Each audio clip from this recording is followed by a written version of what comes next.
Amwe balabala kaire kanu Kitara TV Julius Yomuhendo nigagange babakutuhondera akuruga munyamasaze mbaganiriza bunyoro hanu akagadi kibale kakumiro hoima hanu mu itwaro lineri ya hoima tugeta oiro city orubugo rwa magita anda kakua tuina nakina kikube tuinabulisa masindikiri andonga abantu bakusinga bakira kugiyebwa muno mwebale muno kutuhondera kuteka uga kasente ne mugamba nti leka mutuhondere nteka nzaitu zona Kitara TV arona abantu abanyora bali mu nsiza herwoko arabali mu America aroha bali Bungereza aroha bali mu baharaboka bakutoza kasente banyanya baitu na banyabendo baitu abali kata Jordan Saudi Arabia Dubai nyona nkubara mu kiyainde special ni bagamanti mwebale muno kuroranti mu kutuhondera kando mugenyi wange niwe muzini Rapa Dico mumanyire ibara lirihiyaka muno tiririhiyaka matuga abarozi ba Kitara TV na abantu baingi abakutuhondera omuzini Rapa Dico one of the biggest rappers in Western region eno Rapa Dico ajja kuba natusoborora ite tumanyira Rapa Dico but sometimes osanga ina amabara gali ge bamuliriro oburo nenyama getu agenzire bamubatiza mu kanisa wa mukerezia byo najja kuba nabitusoborora muzini ono Rapa Dico mutasiso wire ekamu balete Rapa Dico yo ngutangirire anyansemerere kusanga bwebale kunsaraho webale nokutuwa obwire nsangire bakiraya nti bakwetoroire hana kasente okusana nokuraka ingikaingi mpora kandi nabandi nkyabenda mani bigenda bita tibiri bibi yeah hanu nuhonka hanu bando soborore hanu nkura di computer yamani atomanyire mwana ibara wanyita Rapa Dico nyona bagiro in fact kambazenda mukenyona baturora yamani mwebale kubaho mwebale kwagira Kitara TV yo no kuikara ni muteka data yanyu kuhondere programs engeri zona zikanziru batake mukora kiona kiamani mwana big up on yourselves so I'm Rapa Dico ibara linunka liha from Dico ninkanika computer manyiro mulimo gwange wembanta akuzina mbanta akutera runyo mbaninkanika computers so nyagamba Dico and computers kira iya nyagamba kangete di computer and I'm a genius at that gamba di computer genius solutions ndiye ibare lyokurora yamani hati tutaka genzire mbindu byona tumanyire Rapa Dico nireri abaitu diriri elitahandanga muntu nolira heri eliendanga muntu banyita yebale Dickens kale nye bintu yange tibirugara nikyo kura banyita Dico it's from Dickens yamani so musically tutandikira ni musically tutaka genzire halaira na muno tugambire utandika mwaka kibine bya kuzina music kale nyo obwomezi bwange bona nkuzire ninzina yamani kuruganya rugire mu P7 niho nyakangiro ko kusamba mpira biki but since second remember ile ninzina but professionally nsagamba my breakthrough ekaba 2018 niyo ya twinawaka yamani twinawaka yo kasumi yako nkujuka that hit ya izire mega hit ya itinge region en yona I know akabaho haso yabayiro haho inyuma ho biki bitaka izire ingi munebire inyuma ho haso ndaira so to cut the story short so nyomba la professional music kutandika kale ebihweza ninkole ebikengeka nkabante engeri babihagira it's 2018 so ati twinawaka ne kajana biki mbomezi wa twinawaka kajana bingi tinkusaba ikiwacu anamuki muna kimbateka ijana bingi abantu kuongera kumanya kora abanywani baingi in fact sana kusanga Julius niho twarugira aho kwemanya no kwega challenges omanyezi kuyamba kwega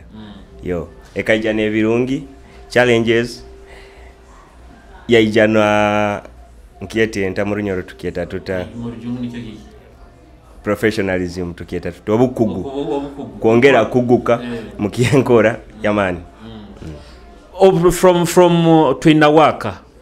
utagarukirire inyuma osangira utalavu abanyura ibakwa abantu bakusinga bazina na muno ababani bapukaminga ba complaining abanyura tibako tuhagira ati mutusagika how was it you hali abanyoro nyoki embo ine yeso buhagizi busa kuba butalengeri tu bakunihira batukunihira but abanyoro kienzo ile bakuhagira good music so mwana we na alo kwaleke gamba abanyoro tibakuhagira do good music oja kurura ni bakolekya love nkabande ngeri bagibolekya and abakusinga ba complaining on media tetutayire kutwa attention ya radio presenters tibakuzana ebizina byaitu hati wo twinawaka ekaraba heta twinawaka ekarabaho habo kusimwa kwa abantu kuba ekizina tikirabaho just mbu mainstream media ekizainege ekizina kirabaho mu ngeri nyingi but njagamba mainstream media tetuzaine oiro hombe percentage ekubura mu Kikenga mboja kusanga nibazana music yaitu but orejingirege percentage okagamba haikumi mu kutuhaho zinga nosanga nibatwa hemu oba nemeta kuhika haikumi ekibatu hao 1.5 nyoti nkwenda nyebalirize nyowe nyenka ngamemba ya Dico cause twina wake karabaho bakinu kikarabaho mbude media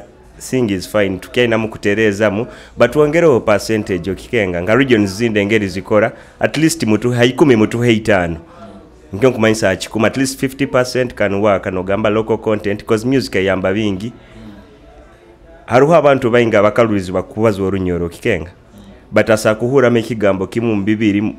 mu bizina byetu zina nikimuyamba onagamba ekyo kigambo kimanyisaki aha bajegera orunyoro so it promotes our culture mbu bubako abayizire mu media zaite ziri mu region yaitu muzane music yaitu abantu basobole kuongera girora no kuongera kuega orulimi rwaitu Nitukyala kya media, is that one of the reasons abwaki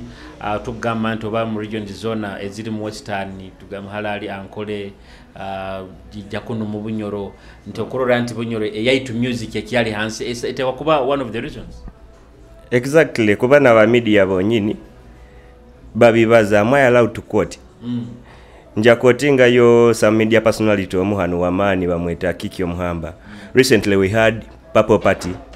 He was hosted Mwamasengeje Extra bamuhabuza nawe kenyini bamugamba habwaki music yaitu etongere kuchatinga mune music yabana bahana yakibaza abana tibakubazana muno ha media kuba tibaina kasente but kiengamba presenter ambu wokuzana Dico wadenta kuhaire nusu oinengero okusaku mfunamu Kenga tingambire mbuti batuzana you're playing us but hanu nkabani ndura presenter when we nasobola abantu mbabana tibakufuna enough airplays why cause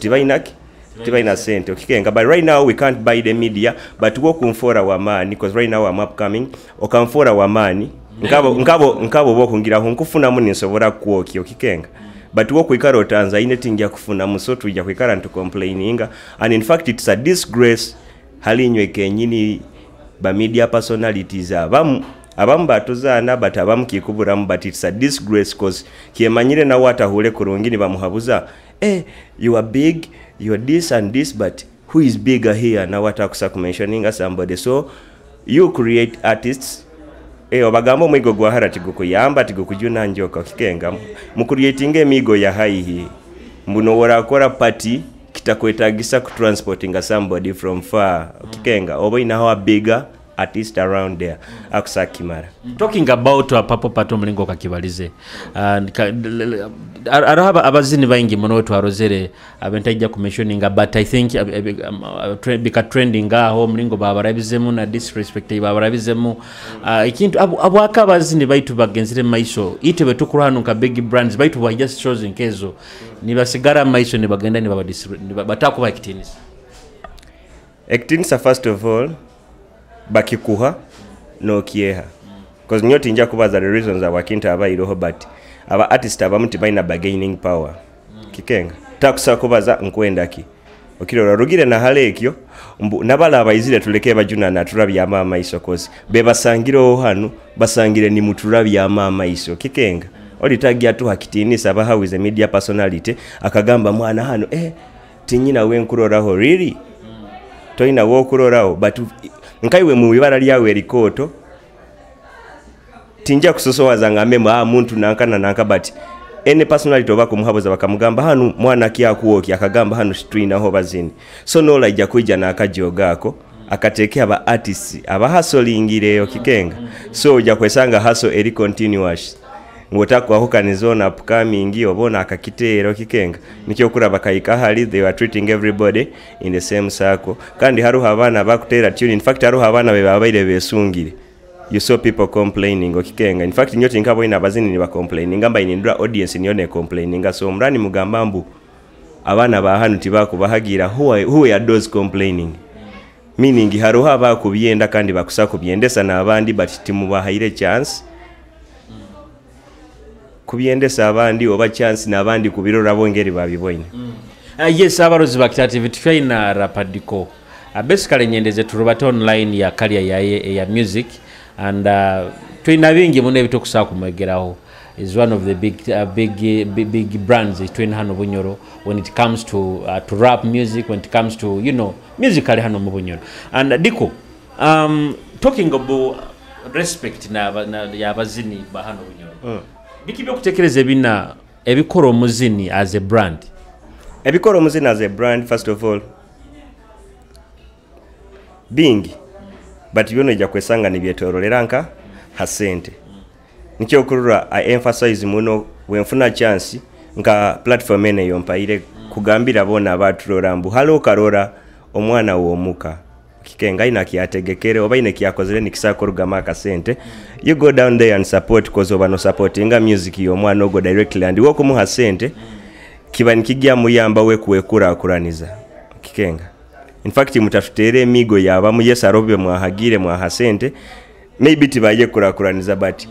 omwana nyonyi kirizambu boramuha warakora show like me Dico. If I make a show mukaija ha show yange ekaijura nkakifunamu tinkumanya aho bakinkuba ntakora videos za mani za bazina aba be mutukomparinga nabo cause regions zabo nikyo kizibakoleire but ekisingo obukuru hano bakubanjaki quality work but they don't know quality comes with money okikenga and quality ni yeretaki respect ekyabaino abazao what brings respect. But if you give me mula okampa sente okuba ino obusobozi obukungamba mani Dico kanta kukenga kanta kurura ha trace kanta kurura MTV okatera nanka kizina nanka waijuza okikenga. First of all abana mbanze mu empowering bo benyini be branding because nobody will build a brand ataina mu sente cause a brand first of all barura eturukireta okikenga eyeteireta chepe. In fact it's like, music is like a business and business abogu aturukire niwe tweta brand okikenga. Tubigende mpora cause ali abakwenda tuhagira batamanyireke maybe engeri bainako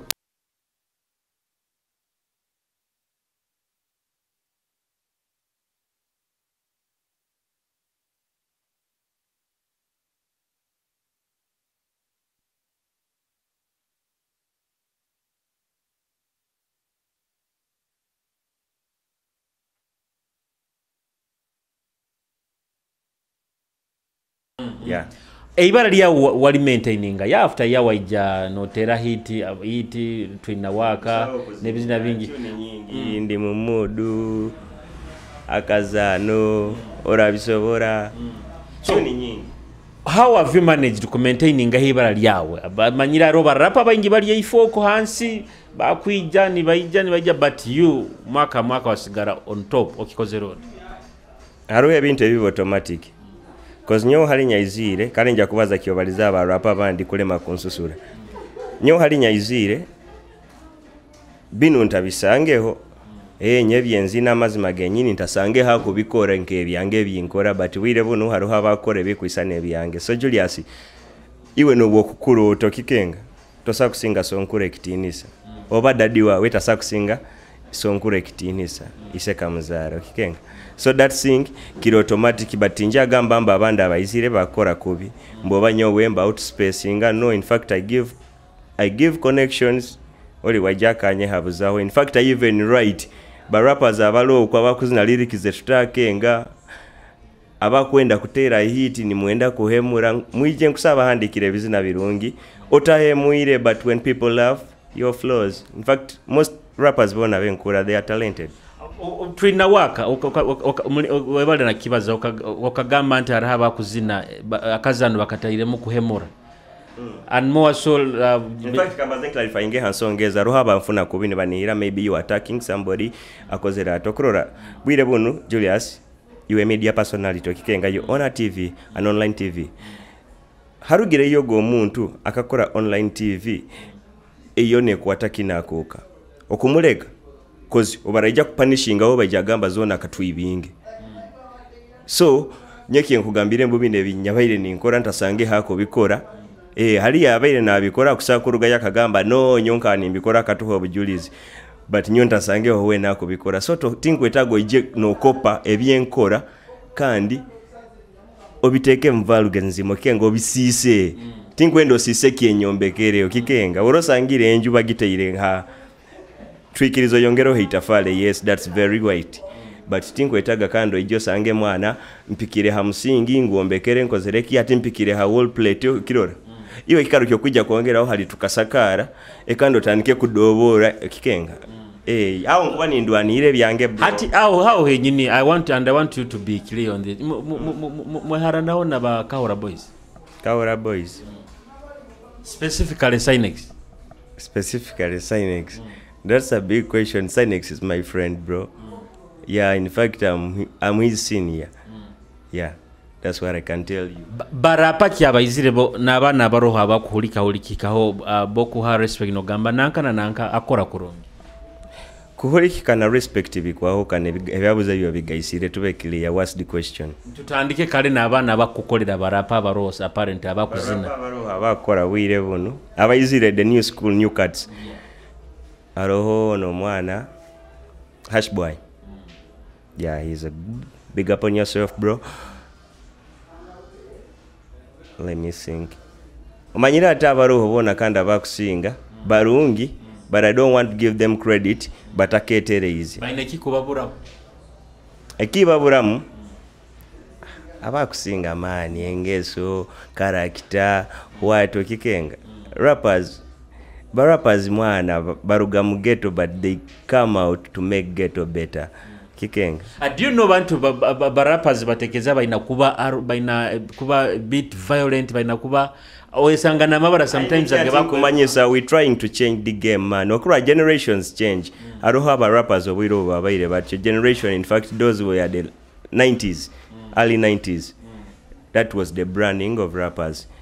Kikenga nkyonga mbirega bakwenda information ekusinga onka ba rappers, they can come out to me, man. I'm a simple guy, you know me. Kikenga tinzibu hazambera, but bagaya abamu, in fact aruha abana abama bakozero kura ekintu ekime kitobaza hombu, like if you come out all like a slapping at somebody and somebody becomes famous. I don't want to mentioning amabaro kikenga. People will think nankanwa muhakolera iba ekyo nikye kikole ibara baina kuteranga nikyo kuramba ini nkugamba yo kyo baino baza about Sinex. Sinex I'm trying kumuhabura nkomuntu kikenga cause iwe haruho nabanda bagya kuhondera ekibayiro cause he's talented. That one I can speak in front of the camera that Sinex is talented, yes, but mani okuhemura kuingi kando inabana bangi bokusisa benkuroro kikenga nibanihira nibagamba Sinex akikozera ati bwangu abwaki abokuhemura harora sanga ati nyonja kugambira omuntu waizire first of all nyumba za kwetekezo omuntu yagamba mwana agalegerwe wagamba kale that's light yagamba ati bainazo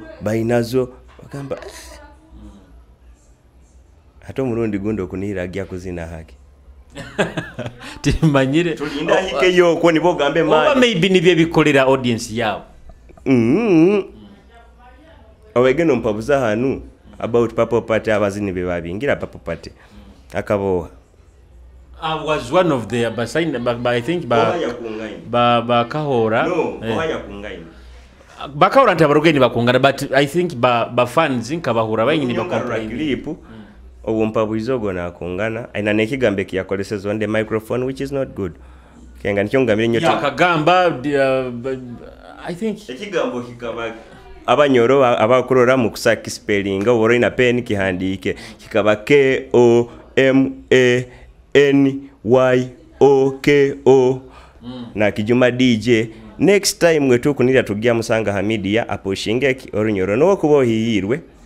We all have disappointments. Okikenga, in fact nye myaka yompa wize I've been disappointed, I've been disgraced, but there are many ways. Okikenga wire bunu tukiakuza industry ya by to hand we have had I think botu kubaza hakia ekiengeso. There's a time hali Crusher is my friend. Actually abazina bakusinga bali banyoni ba Badman Crusher. There's a time hali agenda gana stage na hura microphone etakora kurungi na ginaga hands, but ataka ngamba Julius nkakura ati wo kubo okuzire okurora mwana iyo kubo kulire hamyaka ana leka kuleka muto wawe na wakulire hamyaka ana nikyo nkugambira my experience nyo tinkwetaaga oli nawe mugambe ijo okole ensobi zone zinyakozire binkerereze yo kikenga cause we need to see our industry grow. In fact industry yaitu growing ati kijja kwetaagisa mpaka bulomu ngero gwa kugambire nkakura. So experience yaina agisharinge n'abandi so wararuro muzino ndanagira microphone koza karura we naginaga aina mugambe that knows good okenge cyo tikiri kirungi otagaruka mukikora kikenga. Talking about your style of music ya rap nabiki akaire ko waizireho akabaho abazini abakuzina munoni bagamante abantu benda muno banya abanyoro bakwenda ebizine bina message nabiki. How did you manage kutunda style yawo mu bantu bano? Nkasigara hamuramu agwabo era nyogora mpondera nzina message okikenga but message ngiha generation eroho okirora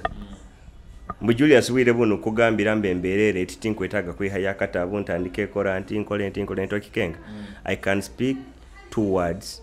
and then still nkabaza bigambe bijja ku entertaining but mukizina kiyange komamu mu bizina byawo kizina kikyokura no gamant man Julius ekizina kino nanyowe nkienda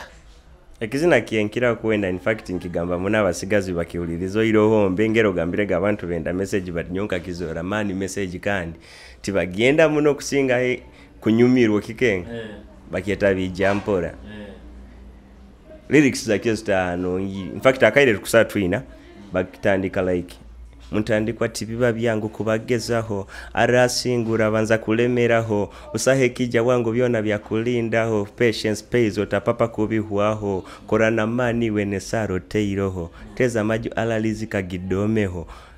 That's the song. Abakimanyire you can go to my YouTube Rapa Dico, Rapa Dico worldwide osachinge bijampora kikenga olule views zakyo ogaruko olule bizina ebindi iwe baino bazao just tugarukira kyo baino gamamba abantu bende bizina byake bya message. Yes abantu message bagenda message tuinayo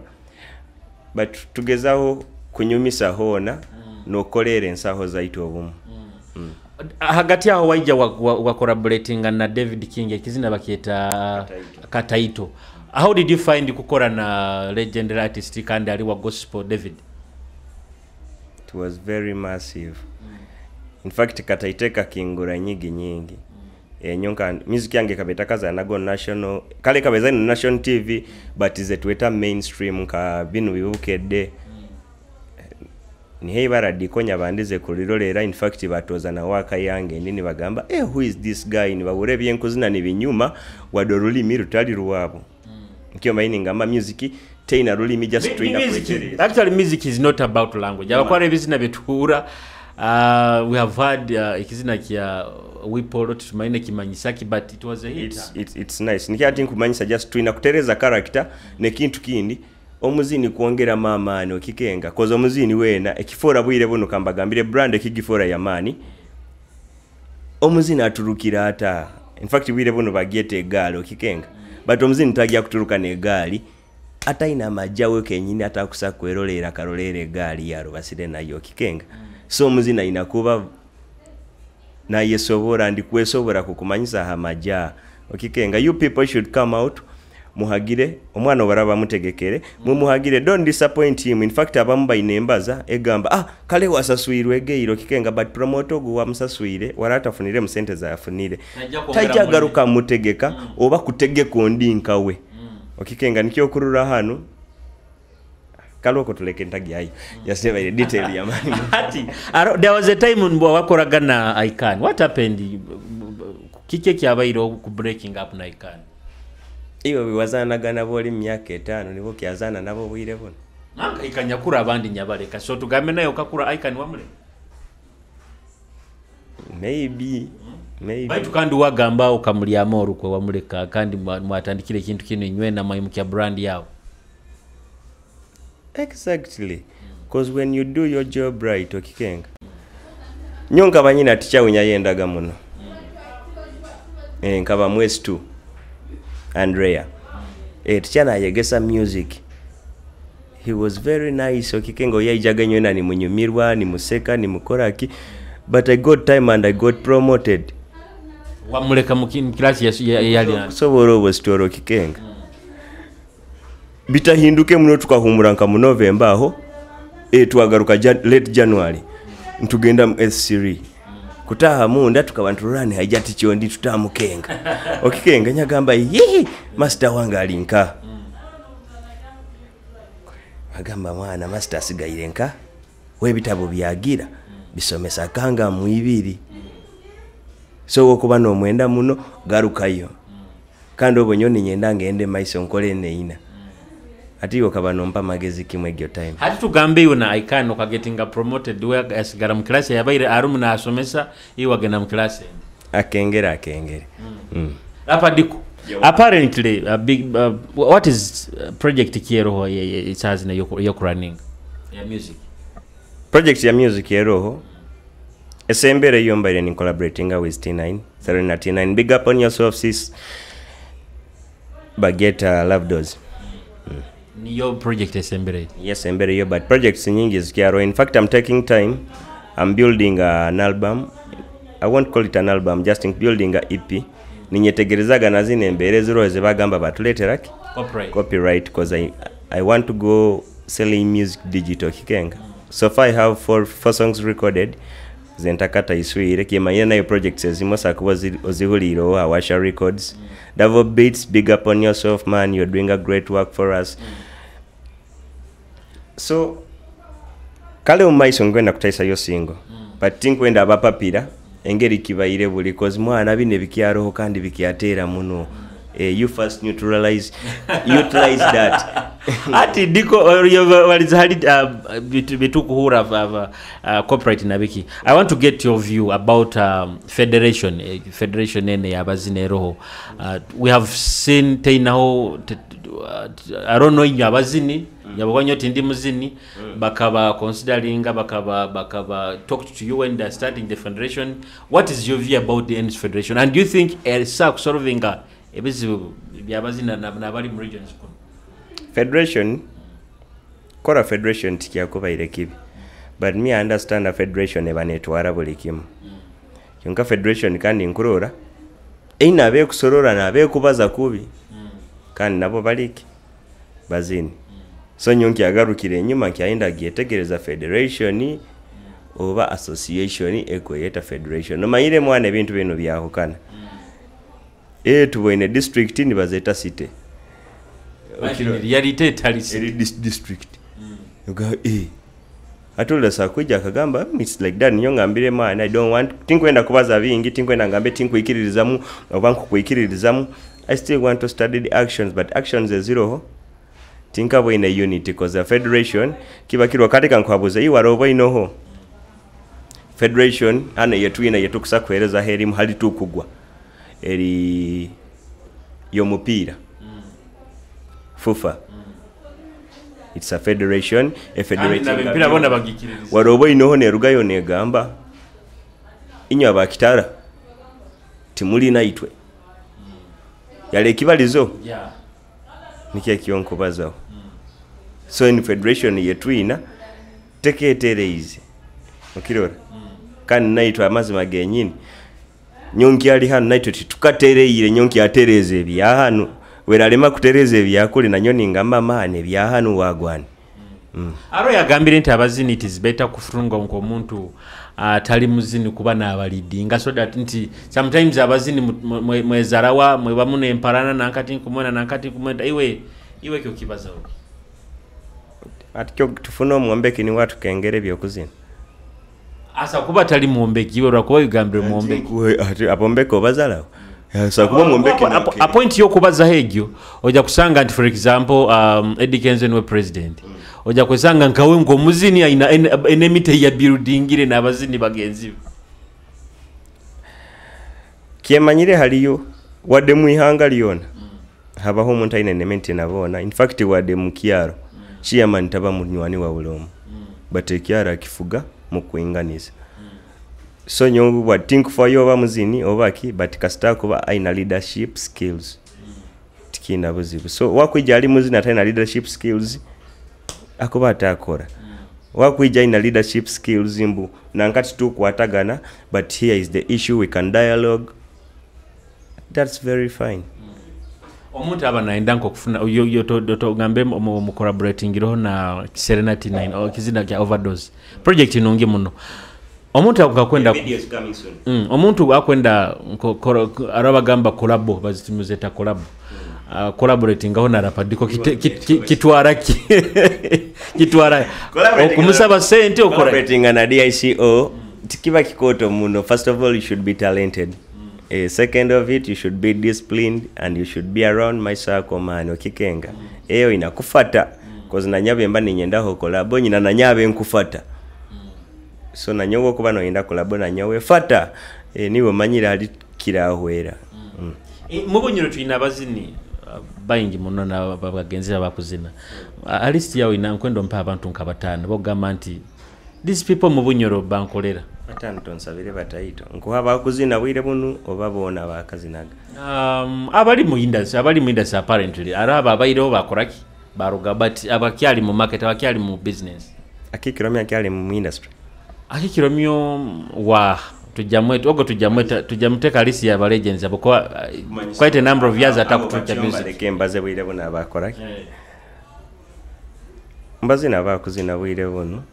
abana abakuteera bali bayingi bati mujja kunganyira mbu bansabire namba ya abazina aba tugende kurungi. First of all ngenda kueleza Badman Crusher is good. Figo West, you're good, big up on yourself. Aro guy bamweta Allen Kid,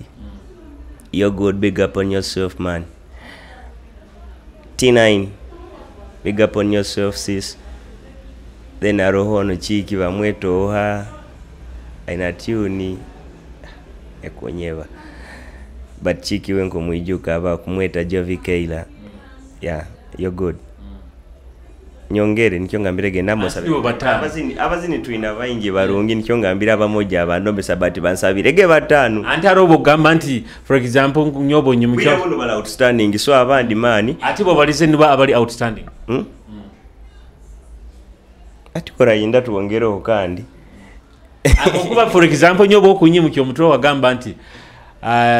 to me Julius kwanyimika singasamu ndagwekera kwa example no kikenga I had a ngavana English teacher yagamba I make a conversation about me and my cat nyahandika my story and my cat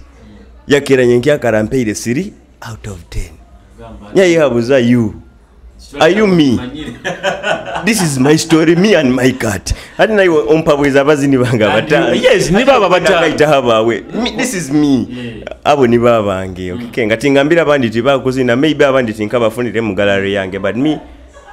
so far abazini bayingi man, abazini bayingi abarungi abambachali bange just nyetagire kwa list ero. In fact kandi ujagenda na list egyo na nyondi murungi. In fact I'm very superb, me am my number 1 fan but tinyete iro. Nkusangira hana mulimo abahorozi ba activity cyane Rapa Dico kandi tukusembera ku bantu maliza oruganiki oruno mboze nawe nkusangira hano hamulimo abazina bakusinga bagamba nti bakuba Kitara ali celebrity takwetagisango kutoza akasente kwijanga hano abo kubati hano ku refuse ngaba mwenda muno kwikara mweserekere at times ndora muri batamu daily woods biki bwaba Kitara batakwenda kole milimo nkeno yo I've seen you hustle in this wasigalira yo abwapi. That's me, but nekindi twege kwa hukaniza ebintu ebimu. In fact music is a talent. Though talent ejo hikanefoko mulimo, that's very good and correct, but you should have a profession first of all. Nkyokura I emphasize wadolo mwana izile nampabu zali mutakagamba mwana Dico nkwenda kubanga iwe mugamba mwana banzo osomeye ekintu ki ekyo inamu obukugwe kyokusakora besides music, because music kusinga obwire obwingi bona abazini bembo ine ni bakola commercial bakola ekiro but obwire bwa musano gyabo mara nokora ki so okuboli idol bwire bwa musano gya kwegemize yota kwegere ni baba na bamukurwa ni basimuka because they are too idol esaha nyingi so nekindi mbabazini sigara no yekamba akora but tozo omulimo ogutakumale mekitinisa nko omuzini Araba fana babona bagamba nti abazini babunyura ensonga bwaki tutakusa kubenda obasanga mukasonda nahali na musangao omusanga musateremu na biki ebintu ebyo bihura ni babaza abazini bawurairo mani twino obuzibu bumu we generalize negativity and positivity titugigeneralize nga tugirekeraki omuntu omu hanu twina abazini b'amaani benyalimbo ino bakakora hanu show z'amaani enja ku example ba igime bakaijuza coloping bagitera hands down myaka ntahule umuntu na generalizing ekintu ekyo nagamba abazini ba Bunyoro hati batera show z'amaani zonka okikenga aba abazini barokoka ntahule ni bagamba abazini ba Bunyoro barokokere but oli warugayo okamusanga mukasonda kutagara kunywa sigara za koraki muzino omu koza kore kintu kibi you generalize that no gamba abazini ba Bunyoro bakikyotaki mujwe kya wenka kirengero gamba igimete irege kolopingi igime ndokole abakigime weko bandokole neba igime yonka kikenga abakituta kuba abazini ba Bunyoro itwena kikenga oba Figo West wakutera spot on akagitera ya saba amaizi abakimutagambira abazini ba Bunyoro bone kibakozero kikenga abakide crown yabaire yo muntu omu that positivity kikenga kimbaini kugamba ku generalizing ebintu ebimu kimbaini kwolekya na bulimbu media engero betu bazaho ne kintu kindi ntakeberwe there is about kuhanika hanu mu sports mpura ntutandikira hatimu ya kyakajaka yanka hantu ambuka gantu ikahazivila nitugenda tutyo hazi Manchester hazi Arsenal zikyo kikenga but umukuhika mani celebrity news beat good or bad okikenga oba muhandikira roho oba Dico Batman mutandikire muka okikenga ekyo baino baza hobo musangirege mukasonda ali nkaha no PR is bad PR okikenga kibazeo kiona kikali ihule lisigara ihule ole jagamba oho babalizo but man you take time mutatubalizo ni muikarao silent no tera tune toija no gibaza hombu mani dikakozere kinu na kinu kale mani wokutera tune yange Yesu kagira bya ukagamba mwana Dico abairati na ati mwana obwiro bwayo bumu tumusanga di computer genius solutions zaho akanika mu laptop sakoraki kisa kuhereza fani wanga kagamba baina nyoka ina yo computer kunzoganya akagireta nkagiservicinga so man ba presenters nyoni bonkia roho mwegetu ho bwire wokuba no kula celebrity news muslote United mutufunira kaire nko mu sports engeri mwagarukira local talent mwagifuniraki don't just criticize itafale lili cheke mu kuombeka yes tukusembera kuba ntumalize entekanize zeno and we can always have time tugamanti katunyumya mu Dico nugamanti bokuba ina akahiti ko kwenda kurabya ono ija no problem areki tutabaliza ebitabalizo bingi bitabalizo bingi abyambake bitinyendeze kubita mwe no omukazi nyenda abakazi kandi ebisyaga bakabihakana hano ngamba alomuka ugamanti nyina bamwetaka chwanteki manyireke bakirungi buli kimu kyanjura mbwire bwaki sonye we nkwika kwanjulira abantu omukoro mpaka muli kimanya in fact na hanu tulihikaho nimbagamba ati Julius omanyire time hikire yaye kanzo tuhereze bigambo bya bikusembayo hali abarozi ba Kitara TV and of course of trying to malira nyoja kumpa twina waka akapera niyo kwenda but ababayi ni baruramani big up on yourself mbaire bamani muno mwana tikisangika aroha birura na birabaho batiwa bisigairoho oli wamani nayo initafalere yongeiroho mwana so nabandi yongera kubendeso runyoro nyoke ngiyagamba mbu twongere kwenda olulimi rwaito kikenga kandi tuleke kuzala olulimi rwaito kyo kya kabiri nekindi mwongere kusupportinga our music cause man go kumpagira naiwe okubo yehagire byonyini cause wenda genda somewhere otampagire nkaswara baija tujuma itwena no baija gamba abanyoro kyo baino bazaho mbu the generalize negativity and positivity ni bagisigaza ha muntu omusonyo wenkusinga nsa kusinga omu but wenkusemba tusakusemba itwena so support me nyikale ninsinga ninyo muzini wawe Rapa Dico or Rapa Dico Outer Ronyo gang big up on yourself man twina waka tuina waka nti we flowinga inywe na mu feelinga mu rap game abakusinga mu believinga katandika kazana bezalawo bajoga mbu style ya rumera sobora ko hitinga hati buli harmony twabakurockinga buli kilabu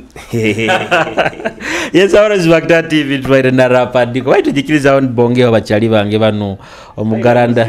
aroho nukaba bito Monica aroma giserekti araho Lidia Atenyi aro Immaculate Revora aro Madina Amina katusabe Helenia yebale Katharini omuhereza Singura Businge kya kuha Justini kwikiriza Henry omuhere yes Akiki Joyce Kabahinda Florence katusime Skola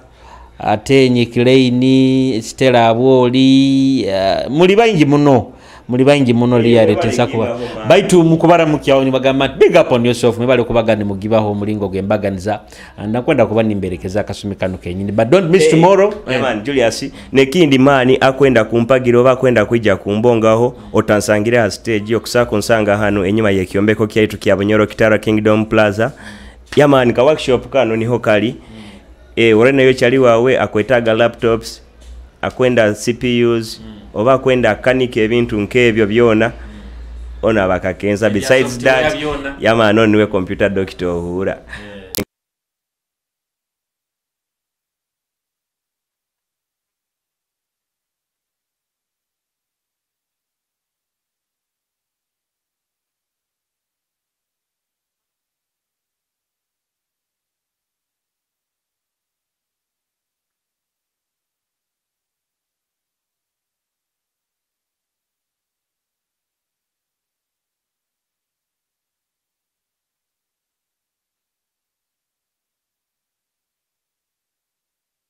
Katandika nkamanyire akasano kakatandika nkamanyire katandika nkamanyire akasano kakatandika nkamanyire katandika nkamanyire akasano kakatandika nkamanyire katandika nkamanyire akasano kakatandika nkamanyire bangi bayikaire baswamire agikukyora hombu Dico kachuleire bebe rwembe byange mbihamakaire wemba chumbira tinyihule dahire I make sure tibafani bo basimire amatuke gakuhura ganulirwe runyo gang tukahamba hombu tongole haniko mukono boroki kengere cause katandika nkamanyire akasano kakatandika nkamanyire katandika nkamanyire akasano kakatandika nkamanyire